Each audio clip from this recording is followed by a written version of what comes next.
Carthage, une terre de promesses fondée il y a plus de 2000 ans. Assoiffés de richesses, de pouvoir et d'ambition, les Carthaginois bâtirent un empire qui allait dominer le monde méditerranéen pendant plus de 600 ans. Ils mirent au point les techniques les plus novatrices de l'Antiquité, à la fois chez eux et aux confins du monde connu. Leur œuvre majeure, un immense port qui abritait des centaines de navires de guerre, l'avant-garde de la flotte la plus extraordinaire du monde antique. Ces bateaux filaient à vive allure. On les voyait foncer droit devant. Carthage, c'était ça. Mais de sombres nuages s'amoncelaient à l'horizon. Carthage se heurta finalement à un adversaire à sa hauteur. Une superpuissance comme le monde n'en avait jamais connue, Rome. Les Romains voyaient en Carthage une épée de Damoclès menaçant Rome. De ce combat à mort ne pouvait sortir qu'un vainqueur. Le perdant allait être réduit en poussière.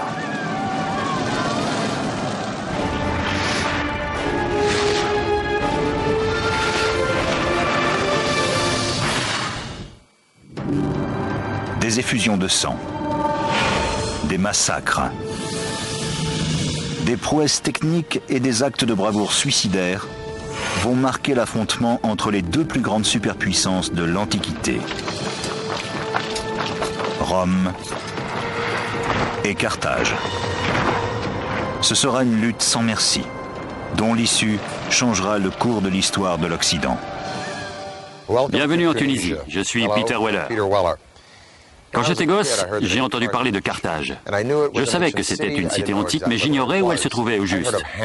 J'avais entendu parler d'Hannibal et des éléphants qui avaient traversé les Alpes, et des célèbres guerres contre Rome, les guerres puniques, du latin punicus, signifiant carthaginois. Mais j'ignorais où se trouvait Carthage. Eh bien, c'est ici, sur la pointe nord de la Tunisie. Vous voyez derrière moi Tunis, capitale d'environ 2 millions d'habitants. Au IVe siècle avant notre ère, Carthage dominait déjà la Méditerranée grâce à sa redoutable flotte. Mais sa légende commence dans la ville de Tyr. Dans cette cité phénicienne, la jalousie, la rapacité et la soif de pouvoir allaient faire s'entre-déchirer une famille royale. C'est là que vivait la belle Didon. Didon était la superbe fille du roi Bélus. Son mari était un ambitieux Phénicien mort prématurément, assassiné par Pygmalion, le propre frère de Didon. Craignant pour sa vie, Didon s'enfuit de Tyr et traversa la Méditerranée pour gagner un no man's land à la pointe nord de l'Afrique. Là, elle conclut un marché avec les autochtones et acheta autant de terre que la peau d'un bœuf en pourrait contenir. Intelligente et rusée, Didon découpa la peau en fines lanières qui, mises bout à bout, délimitaient une vaste étendue de terre fertile. Là, sous sa houlette, la fantastique carte Hadasht, ou Nouvelle Ville, allait sortir de terre. Quand ils sont arrivés à Carthage, qu'ils ont mesuré l'étendue de la baie, vu les montagnes et les cours d'eau, vu la colline de Byrsa qui allait devenir une importante citadelle, ils se sont exclamés « C'est là que nous bâtirons notre ville ». Carthage prospéra rapidement. Selon la légende, les récits de sa richesse et de la beauté de Didon parvinrent à l'oreille de Yarbas, roi d'une peuplade nomade. On raconte que Yarbas, le roi des Gétules, voulait l'épouser. Mais l'amour qu'elle conservait pour son premier mari, qui avait été assassiné, lui fit rejeter cette alliance. Elle préféra s'immoler par le feu sur un bûcher funèbre qu'elle avait fait dresser.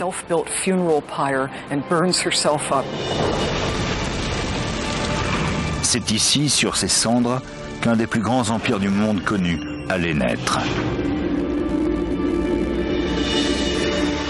Entourés de puissants voisins et ayant peu de terre, les Phéniciens de Carthage se tournèrent vers la mer. Ils étaient novateurs, pragmatiques, ouverts aux idées nouvelles. Quand Didon a fondé la ville, la nouvelle ville, beaucoup ont eu la même réaction et se sont dit « Une nouvelle ville signifie un nouveau départ ». Avec l'expansion des routes commerciales que Carthage développait, la cité est vite devenue très cosmopolite. Les 2 siècles qui suivirent, Carthage devint une grande puissance méditerranéenne et implanta des colonies en Corse, à Ibiza et en Afrique du Nord. Aux environs de l'an 700 ou 650 avant notre ère, Carthage était une cité avec laquelle il fallait compter. Personne ne se frottait à elle. Son pouvoir était considérable. Au 7e siècle avant notre ère, grâce à ses nombreux réseaux commerciaux, les nouveaux territoires de Carthage généraient de nombreuses richesses. Et sa population avait atteint les 300 000 habitants, faisant d'elle une des plus grandes villes du monde. Elle était comparable à Manhattan, avec une énorme population vivant dans un périmètre relativement petit. C'était une importante plateforme commerciale et culturelle pour l'Afrique du Nord et la Méditerranée occidentale. Avant les Carthaginois, des prouesses techniques avaient été accomplies au nom des dieux. L'objectif de Carthage était cette fois plus pragmatique. Comme l'Amérique 2500 ans plus tard, la richesse de Carthage attira quantité de gens venus y chercher fortune. Bientôt, architectes et ingénieurs durent trouver le moyen de les héberger. Un défi qui allait déboucher sur l'expansion urbaine la plus spectaculaire de l'Antiquité. Les Carthaginois étaient très attachés à demeurer à l'intérieur des murs de Carthage. Alors concevoir des bâtiments pour accueillir ceux qui voulaient vivre dans l'enceinte de la ville était devenu une priorité. Les Carthaginois allaient être les premiers à transformer le ciel au-dessus de la ville en propriété privée à une aussi grande échelle, en construisant des immeubles. Ils avaient jusqu'à 6 étages et comptaient de nombreux occupants. Les gens voulaient venir à Carthage. Ceux qui voulaient réussir dans la vie devaient aller à Carthage. Pour édifier une cité qui résiste au temps, il fallait d'abord des matériaux de construction. La réponse se trouvait à El Awaria, dans la baie de Tunis. Dans ces lointaines carrières, on trouvait des quantités inépuisables de pierres calcaires, faciles à travailler et rapides à extraire. La pierre calcaire est un choix parfait pour la construction. Et il en existait en abondance dans cette zone, à portée de main. Les archéologues supposent que, comme les Égyptiens avant eux, les Carthaginois taillèrent les blocs par le plus simple des moyens, de l'eau et du bois. Après avoir entaillé la surface de la pierre en plusieurs points, ils y enfonçaient des coins en bois et ils mouillaient le bois. Naturellement, le bois gonflait avec l'eau et fendait la roche. La pression accrue du bois fissurait la pierre suivant des droites presque parfaites. À partir de là, les ouvriers séparaient chaque bloc à l'aide de leviers et autres outils.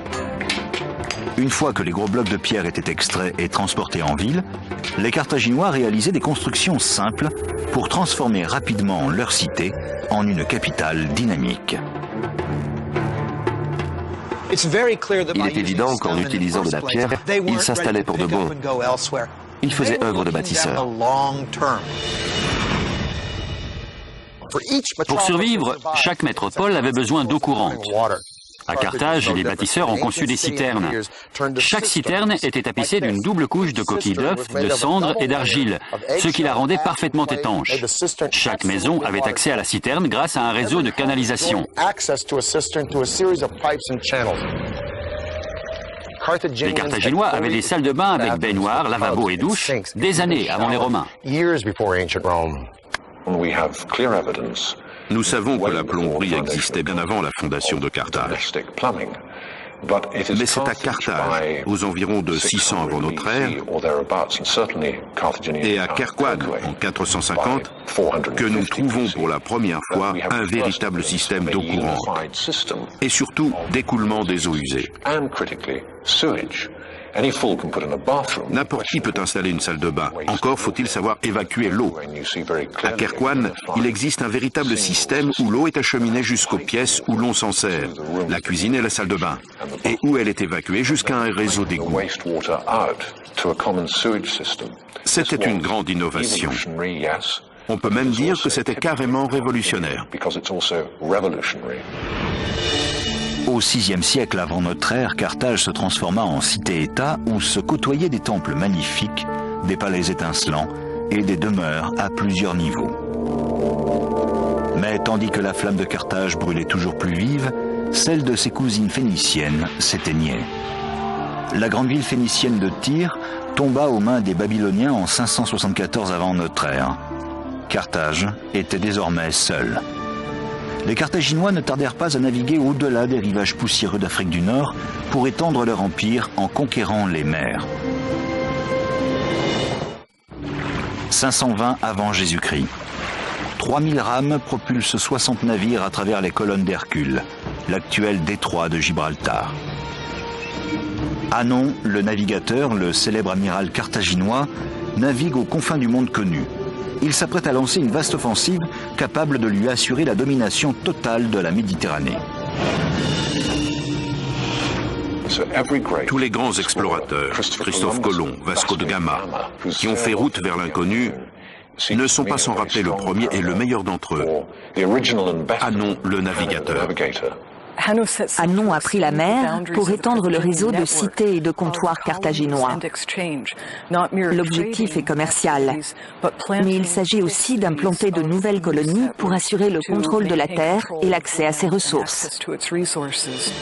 Les prouesses techniques de Carthage sur les mers lui ont apporté pouvoir et richesse.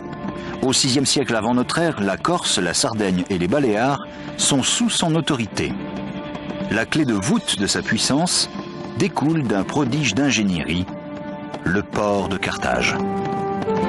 C'est le plus bel exemple d'ouvrage d'art carthaginois. Bien qu'on ne puisse l'affirmer catégoriquement, les archéologues estiment qu'il a pu être construit du temps d'Hanon.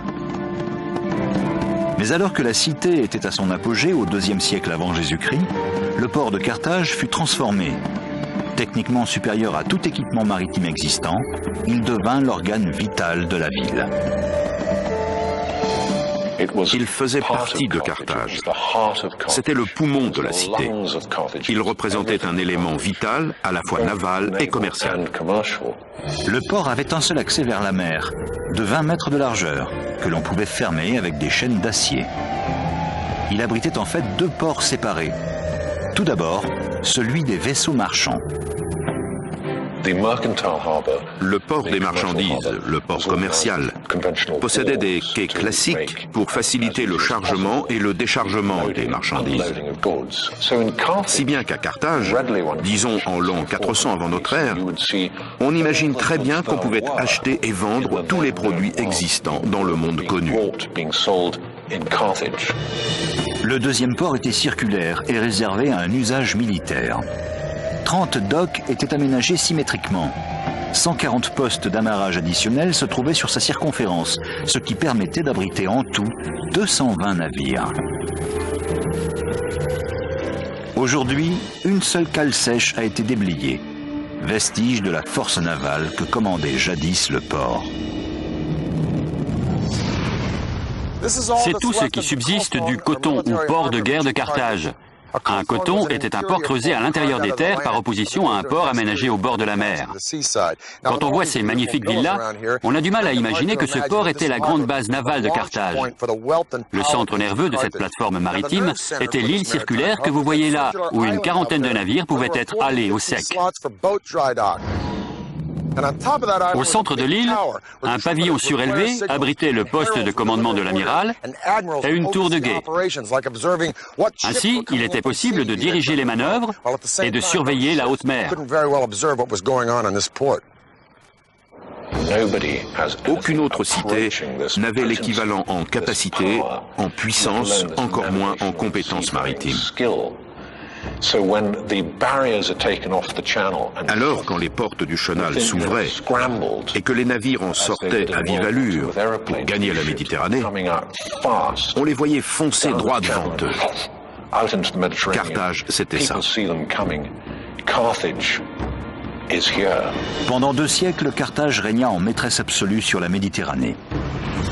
Mais de l'autre côté de la mer, vers le nord, une rivale se constituait progressivement en une machine de guerre d'une puissance encore inégalée. Rome. Ces 2 superpuissances allaient bientôt s'opposer pour conquérir le joyau de la Méditerranée, la Sicile. Carthage a été bâtie pour les échanges commerciaux et la Sicile était un lieu stratégique pour ce commerce. Pourquoi? Parce qu'elle se trouvait en plein milieu de la plus grande route maritime du monde. Celui qui contrôlait la Sicile contrôlait cet axe commercial vital. Les Romains voyaient les énormes richesses que contrôlait Carthage et cela a fini par les titiller. Les Carthaginois ont adopté une attitude qui consistait à dire « On était là les premiers, veuillez retirer vos chars de mes plates-bandes ». Rome et Carthage avaient désormais toutes 2 des colonies en Sicile. Cette tension allait déclencher une série de guerres qui ébranleraient le monde antique. Les Romains voyaient en Carthage une épée de Damoclès menaçant Rome et leur empire commercial naissant. Ils pensaient qu'il fallait l'éliminer. L'histoire allait les baptiser les guerres puniques, du nom que les Romains donnaient aux Phéniciens. Leur issue allait changer le cours de l'histoire et l'un des plus grands génies militaires de tous les temps allait prendre les rênes de l'empire carthaginois. Au début du IIIe siècle avant Jésus-Christ, la République de Rome est appelée à la rescousse dans le sud de l'Italie par une ville grecque aux prises avec des pirates. Peu après, 2 villes de Sicile s'en prennent l'une à l'autre. L'une d'elles, Messine, demande d'abord l'aide de Carthage, puis se ravise et fait appel à Rome, plus proche. Syracuse combat Messine et Rome. Mène bataille, renonce, se soumet à Rome. Et Rome, en quelques décennies, conquiert toute l'Italie du Sud et l'Est de la Sicile. Ce n'est pas du tout du goût de Carthage. Et c'est le début de la première guerre punique. L'issue de cette guerre va décider à qui appartiendra la Sicile et qui dominera la mer Méditerranée. 264 avant notre ère. Rome et Carthage s'affrontent au cours de la première guerre punique. 17 ans plus tard, les 2 camps sont toujours empêtrés dans des combats sanglants. C'est alors qu'un charismatique chef militaire, appelé Hamilcar Barca, prend le commandement des forces carthaginoises.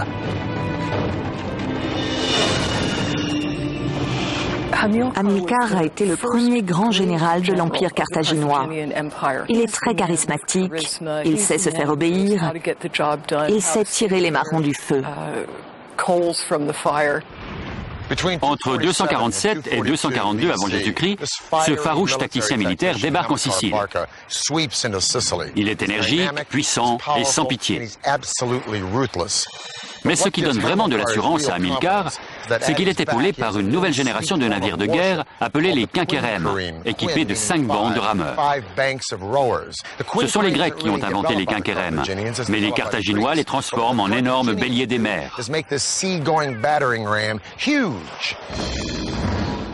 À l'époque, ces galères représentaient une prouesse en matière de construction navale. La quinquérème avait 5 rangées de rames et on a longtemps débattu sur son maniement. Mais on peut penser qu'elle comportait 3 niveaux avec 5 rameurs par section verticale. En tout cas, c'était une version plus grande que la trirème, mais la tactique de la guerre navale restait la même. Le but de ces embarcations était d'éperonner les navires ennemis et ils étaient conçus dans cette optique. That's what they were engineered for.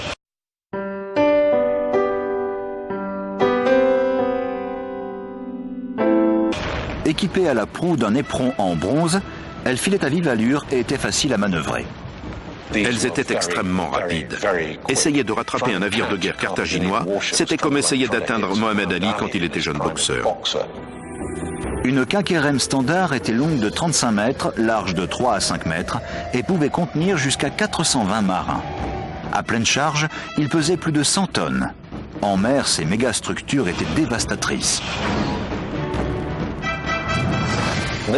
Ces navires vous fonçaient dessus à une vitesse inimaginable. Et la coque de votre bateau commençait à trembler. Votre navire était ébranlé. Et vous couliez. Avec la trirème, il s'agissait davantage d'engager le combat avec le bateau ennemi. Les Carthaginois, eux, étaient plus directs. Ils voulaient couler l'ennemi d'un seul choc et allaient éperonner le suivant. Une tactique imparable. Le génie des Carthaginois consistait à savoir produire des navires en grand nombre. Ils assemblaient à la chaîne des éléments préfabriqués. À peine une quinquérème était-elle coulée que l'ennemi envoyait surgir une autre à l'horizon. Et c'était clairement un gros désavantage pour la marine romaine, jusqu'à ce qu'ils découvrent l'épave d'une quinquérème et la reconstruisent. Ils l'ont démontée, ont compris comment elle avait été assemblée, l'ont reconstruite et l'ont adoptée. Ils se sont emparés d'une quinquérème échouée et en ont fait des dizaines de répliques. Ces dernières n'étaient pas aussi bien faites que l'original et étaient en bois vert, si bien qu'après une saison, elles sont tombées en morceaux. Mais peu importe, les Romains avaient renversé la vapeur. Les flottes romaines et carthaginoises allaient désormais se faire face avec la plus redoutable technique de destruction navale jusqu'à l'apparition du canon. On allait enfin savoir qui dominait vraiment les mers. 10 mars de l'an 241 avant notre ère, les deux flottes se rencontrèrent aux îles Égates, au large de la côte occidentale de la Sicile, pour livrer l'une des plus grandes batailles navales de tous les temps. Lors des combats de la première guerre punique, la bataille des îles Égates, au large des côtes siciliennes, a été décisive. Dans la bataille entre les deux flottes brillamment conçues, Carthage avait l'avantage en nombre, mais ses machines de guerre étaient surchargées de blé et de vivres destinés à l'armée d'Hamilcar, qui avait établi son campement en Sicile. De nombreux vaisseaux ont été coulés ou capturés. Les Carthaginois ne s'y attendaient pas. Les navires carthaginois n'ont pas pu fuir en raison de leur surcharge. C'est ce qui a donné la victoire aux Romains. Ce fut un désastre stratégique. À la fin, les Romains firent près de 30 000 prisonniers. Sans moyen de ravitailler ses troupes, Hamilcar dut se rendre et regagner Carthage.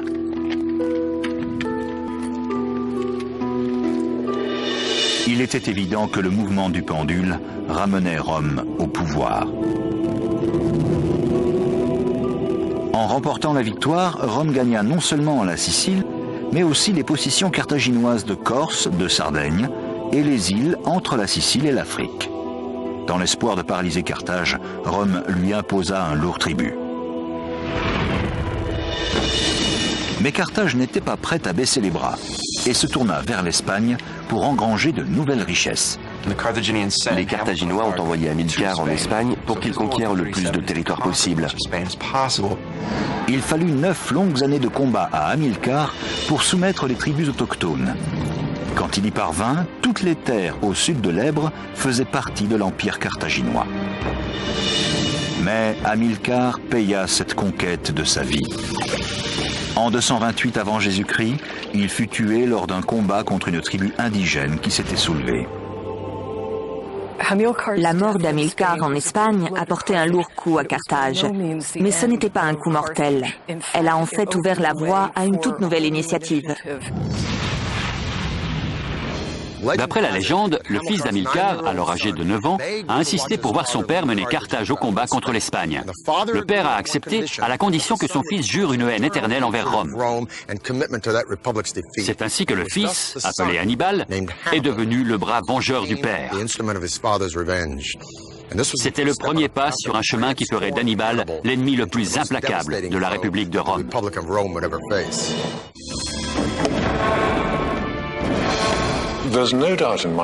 Pour moi, ça ne fait aucun doute.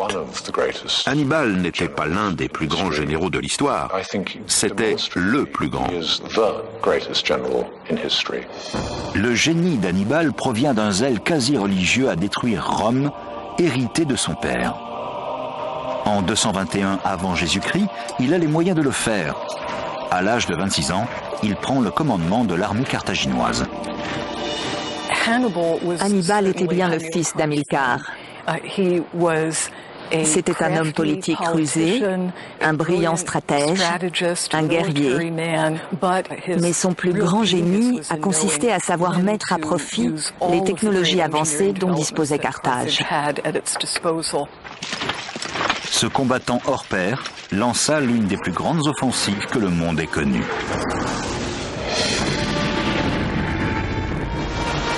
Rome avait gagné le contrôle de la Méditerranée et Hannibal ne pouvait donc plus atteindre ses ennemis par la mer. Décidé à honorer le serment fait à son père de détruire Rome, Hannibal se prépara à accomplir l'impossible, gagner par la terre l'Empire romain en traversant les Alpes. Hannibal sait que son armée est inférieure en nombre à celle des Romains. Il met donc au point une stratégie qu'il espère victorieuse. Il va conduire ses troupes en Italie et attaquer les Romains sur leur propre terrain. Hannibal partit en 218 avant Jésus-Christ à la tête d'une armée de 90 000 hommes, 12 000 chevaux et 37 éléphants achetés à des tribus africaines plus au sud. Les éléphants étaient utilisés dans les combats depuis des siècles. Ils pouvaient être décisifs dans une bataille car la cavalerie ennemie ne pouvait pas leur résister. C'est pourquoi Hannibal a voulu emmener ces animaux en Italie. En octobre, ils avaient parcouru plus de 1000 kilomètres et se heurtaient à leur premier obstacle majeur, le Rhône et ses eaux tumultueuses. Même à son point le plus étroit, quand son débit est au plus bas, le Rhône a 100 à 150 mètres de large. Il va représenter un gros défi pour les ingénieurs d'Hannibal. De l'autre côté, une armée de Gaulois se préparait au combat. Mais le mur d'eau était un obstacle potentiellement mortel qu'il fallait surmonter en premier. Les hommes d'Hannibal durent conquérir Dame Nature. Non seulement ils devaient se surpasser techniquement, mais en plus, une foule de tribus hostiles et insoumises les attendait de l'autre côté du fleuve. Ils réalisèrent l'une des plus spectaculaires prouesses techniques de Carthage. Des radeaux géants suffisamment vastes pour faire traverser le fleuve aux animaux et aux vivres en un temps record. Ces radeaux avaient 60 mètres de long sur 15 mètres de large. On ne peut donc pas utiliser un seul tronc d'arbre. Il faut en disposer plusieurs ensemble et les attacher fermement. Cela nécessite plus que des connaissances de Boy Scout en matière de nœuds. Avec rapidité et efficacité, les soldats d'Hannibal abattirent de gros conifères dans les forêts environnantes et fixèrent les arbres entre eux au moyen de cordages. Les ingénieurs n'oublièrent pas de prendre en compte le comportement des éléphants. Une fois les troncs assemblés, on empila sur les barges une couche de branchage et une couche de terre, afin que les animaux se sentent en terre inconnue. Ces préparatifs terminés, Hannibal donna l'ordre de détacher les barges. Les Gaulois, surpris par son audace, furent abasourdis quand ils virent le général carthaginois conduire ses troupes, cavalerie et éléphants confondus, à travers le fleuve turbulent. Quand il posa le pied sur la berge opposée, les Gaulois s'enfuirent, pris de panique. L'opération dans son ensemble prit un peu plus de 9 jours. La traversée du Rhône en si peu de temps et avec un équipement rudimentaire est une des grandes réussites de l'histoire militaire. Et l'on a tendance à oublier les petits miracles d'ingénierie qui l'ont rendu possible. Hannibal et son armée continuèrent leur progression jusqu'au pied des Alpes. À l'approche de l'hiver, les troupes étaient affamées et épuisées. Durant l'ascension, elles rencontrèrent un autre obstacle apparemment insurmontable, un aplomb rocheux. Les ingénieurs d'Hannibal conçurent un plan qui permettrait aux troupes non pas de le franchir, mais de le traverser. Le stratagème inventé pour traverser les Alpes a sans aucun doute choqué les Romains. Personne ne pensait qu'une armée avec des éléphants puisse y parvenir. Et même si les Alpes ont semblé infranchissables par endroits, l'idée de briser la roche pour creuser un passage afin de faire traverser des pachydermes était brillante. Comment Hannibal a-t-il pu faire franchir ce roc insurmontable à ses hommes et ses animaux? Selon l'historien romain Tite Live, il a mis au point avec ses ingénieurs un plan qui allait littéralement déplacer les montagnes. Ils ont taillé d'énormes crevasses dans le roc, puis l'ont couvert avec des arbres abattus dans la forêt. Quand le vent s'est levé, ils y ont mis le feu. Ils ont versé du vinaigre sur la roche embrasée, ce qui a achevé de la rendre friable. Les soldats n'avaient plus qu'à la fracasser avec des outils en acier. Que faisait Hannibal dans les Alpes avec tout ce vinaigre? Si l'histoire dit vrai, et nous l'espérons, sinon comment a-t-il fait? Ça en dit long sur le génie de ce brillant général. En tout cas, après toute cette neige, la vue des plaines du nord de l'Italie a dû être une bénédiction.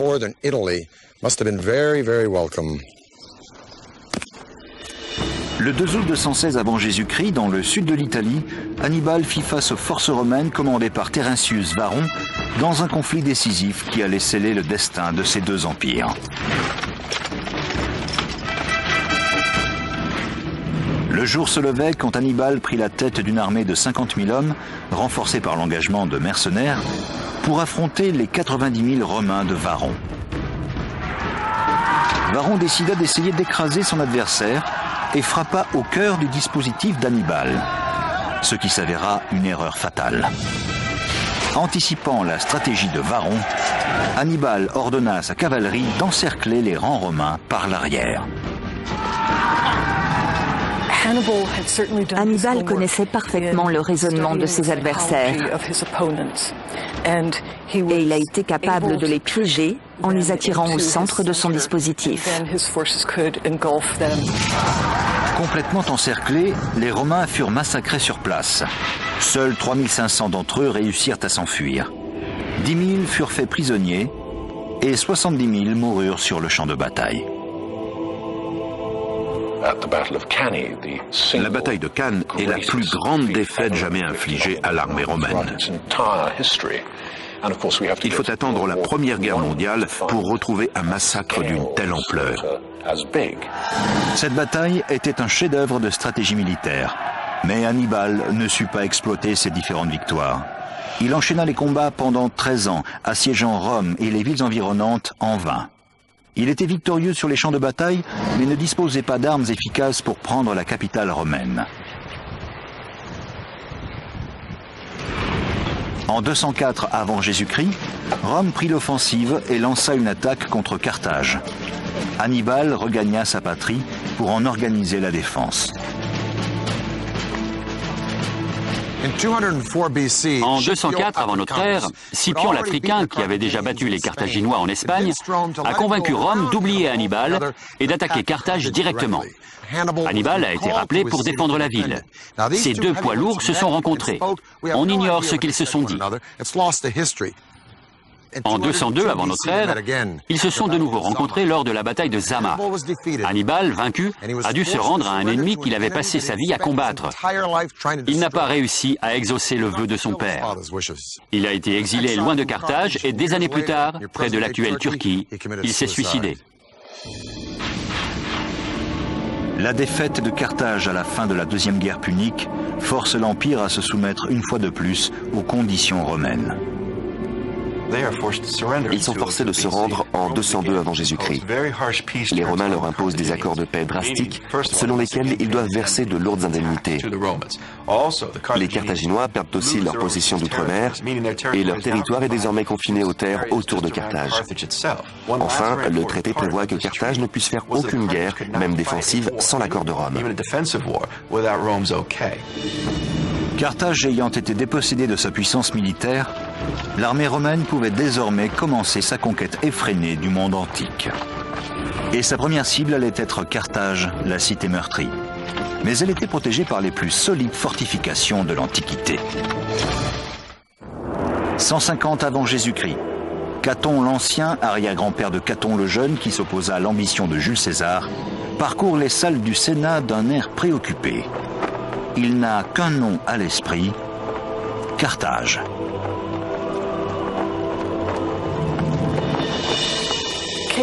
Caton n'était que trop conscient de la position stratégique de Carthage. Il savait qu'aussi longtemps que c'était une place forte indépendante, elle était trop proche de la Sicile et de l'Italie pour qu'on la laisse intervenir dans le commerce maritime ou maintenir une présence militaire. Il voulait la rayer de la carte. La Numidie voisine, jadis alliée de Carthage, commence à empiéter sur le territoire de cette dernière. Carthage se sent obligé de se défendre. Mais il y a un problème. Depuis la Deuxième Guerre punique, elle s'est engagée à ne faire aucune guerre sans l'accord de Rome. Rome envoie donc une mission diplomatique pour arbitrer le différend entre la Numidie et Carthage. L'un des membres de cette mission est Caton. Quand il voit la prospérité qu'a retrouvée la ville depuis la Deuxième Guerre punique, il rentre à Rome et invective les sénateurs, affirmant que cette prospérité signifie que Carthage sera aux portes de Rome dans un avenir proche. Que ses discours portent sur les routes, la politique, les impôts, Caton les termine toujours par « Ceterum censeo Carthaginem delendam esse », qui signifie « En outre, je pense que Carthage doit être détruite ». Se sentant menacé et privé de l'aide de Rome, Carthage prend les armes. Rome envoie une armée et demande aux Carthaginois d'abandonner la ville. Ils refusent et c'est le début de la Troisième Guerre punique. Mais Rome a un problème car à l'époque, les plus solides fortifications de l'Antiquité sont les murailles qui entourent Carthage.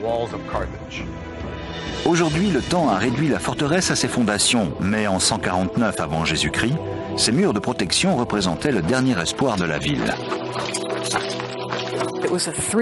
C'était un système de murailles en 3 parties, avec un énorme mur d'enceinte en pierre. Il était très étendu et on le pensait à l'épreuve de tout.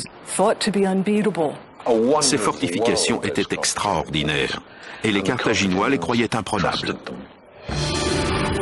Elles avaient une circonférence de 37 km et étaient agencées de façon à assurer une protection maximale à la cité. Venait d'abord un fossé, puis un remblai, où était en faction une première ligne de soldats capables de se retirer rapidement devant un assaut majeur. Il y avait ensuite un deuxième mur en pierre qui dominait les défenses extérieures.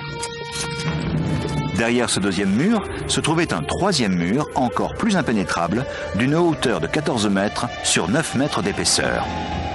Du haut de 15 tours espacées de 180 mètres, les guetteurs montaient la garde. Ces fortifications abritaient une partie de l'armée carthaginoise, dont 20 000 hommes, 300 éléphants, prêts à toute attaque. Le système de murailles entourant Carthage en faisait la citadelle la mieux protégée de toute la Méditerranée, voire du monde. Et elle allait relever son plus grand défi face aux Romains, sous la houlette du légendaire général carthaginois, Hasdrubal. Le chef de l'armée carthaginoise lors de la Troisième Guerre punique est Hasdrubal. Il est responsable des représailles contre les Numides et c'est lui qui va organiser la résistance. Tandis que les légions romaines envahissent la ville, les Carthaginois se dépêchent de construire une nouvelle force défensive.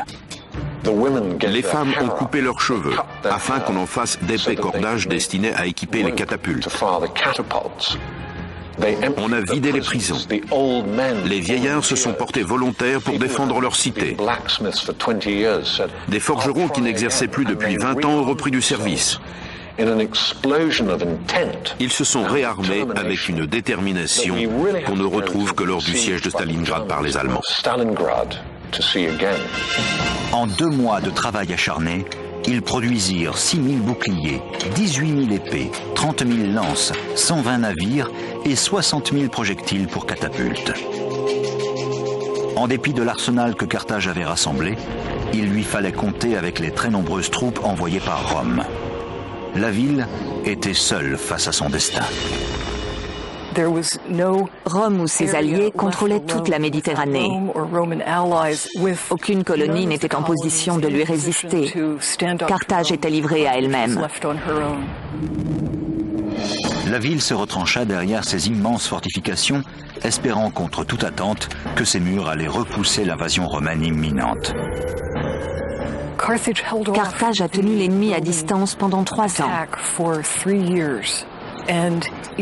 Quand les Romains ont finalement pénétré dans la place, il leur a fallu 7 jours pour parvenir en haut de la citadelle, traversant la cité au pas de course. Le siège romain eut raison de la cité. Finalement, bien qu'aucune brèche ne fût ouverte dans l'immense muraille, Les Romains parvinrent à escalader le mur longeant le bord de mer. Dans la ville, les combats continuèrent rue après rue.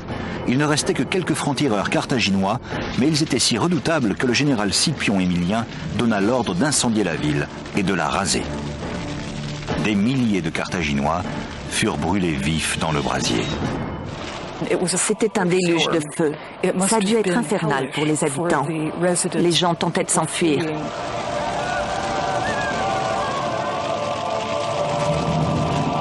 Au cours de son siège et de sa chute, Carthage fut décimée. Sa population passa de 500 000 à 50 000 personnes. Les survivants furent vendus comme esclaves et exilés à jamais. En 146 avant Jésus-Christ, en seulement 17 jours, Carthage fut détruite par les flammes. La même année, Rome rasa Corinthe, s'empara de la Grèce et du jour au lendemain fit de la Méditerranée son lac privé. Carthage renaîtra, mais cette fois, elle sera reconstruite par Rome, qui a édifié ce fantastique amphithéâtre ici à El Djem. Au IIIe siècle de notre ère, Carthage retrouva sa prospérité de port commercial. L'esprit et la voix de Didon, d'Anon le navigateur, d'Asdrubal, d'Hamilcar et d'Hannibal continuèrent de hanter ces murs indéniablement romains, suppliant qu'on se souvienne d'eux pour les remarquables réalisations de leur civilisation. Dans les ruines de Carthage, c'était Peter Weller.